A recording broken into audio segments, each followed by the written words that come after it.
গেছে গো। নমস্কার বন্ধুরা, আজকে রান্না করব গ্লাস কাপ মাছ। এই দেখুন, নুন হলুদ মাখিয়ে নিয়েছি। এখানে কড়াই বসিয়ে তেল দিয়ে তেল গরম হয়ে গেছে, মাছগুলো এক একে ছেড়ে দিচ্ছি।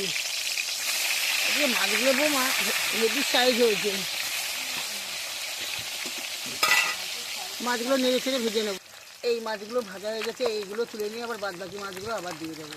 এইগুলো ভাজা হয়ে গেছে মাছ, এবার তুলে নেবো। তেজপাতা একটা, দুটো শুকনো লঙ্কা, জিরে ফোড়ন দিয়ে দিলাম। আজকে ওলকপি আলু দিয়ে রান্না করবো। আলুগুলো একটু ছোটো হয়ে গেছে, এবার এই তেলের মধ্যে দিয়ে দিচ্ছি। একটু নেড়ে ছেড়ে ভালো করে কটা কাঁচা লঙ্কা দিয়ে দিয়েছি। কাঁচাগুলো লঙ্কা দিয়ে আবার একটু নেড়ে ছেড়ে ভেজে নিচ্ছি। ওলকপি আর আলুগুলো একটু ভাজা হয়ে গেছে, এবার এখানে জিরে, আদা আর একটু লঙ্কার গুঁড়ো দিয়ে দিচ্ছি। নেড়ে চেড়ে আর একটু কষিয়ে নেব। লঙ্কার গুঁড়ো 1 চামচি দিয়ে দিলাম, দিয়ে নেড়ে চেড়ে একটু কষিয়ে নেব। ওলকপি আলু ভালো করে কষা হয়ে গেছে, আমি স্বাদ মতো নুন দিয়ে দিলাম। আর একটু নেড়ে চেড়ে কষিয়ে নেব ভালো করে।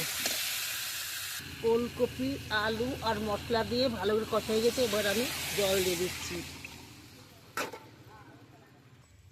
দেখুন বন্ধুরা, ঝোলটা প্রায় হয়ে এসছে এবং ওলকপিটাও গলে গেছে।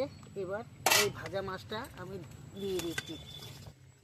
এবার আরও 2-3 মিনিট ফুটিয়ে নেব। এর সঙ্গে ডাল হবে, ছিম ভাজা হবে বন্ধুরা। এবার 2 মিনিট ফুটিয়ে তরকারি নামিয়ে নেব।